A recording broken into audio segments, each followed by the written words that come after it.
How to fix Instagram app not loading or opening. Hello everyone, I am Bishaka and welcome to our channel. Now let's get right into the tutorial.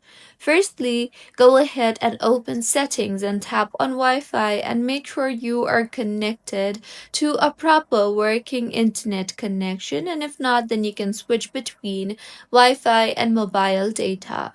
Now go ahead and open App Store on your device and tap on the search bar and search for Instagram and make sure the Instagram application is updated to its latest version, and if not, then go ahead and update the app further.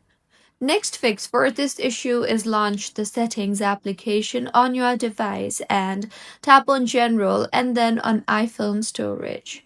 Here scroll through and navigate to Instagram and tap on it and then tap on the offload app option and offload the app and reinstall the app again, as doing this will clear all the unnecessary bugs and cache on the app.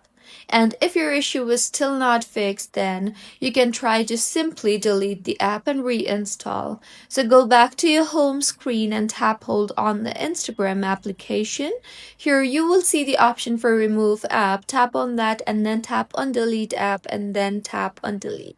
Once deleted, open App Store and search for Instagram again and reinstall the app again. And once reinstalled, launch the app, and by now your issue should have been fixed. So these were a few fixes on how you can fix Instagram app not loading or opening. If you find this tutorial helpful, please like the video and do comment if you have any queries. Also, do subscribe to our channel for more helpful tutorials like this. See you on the next one.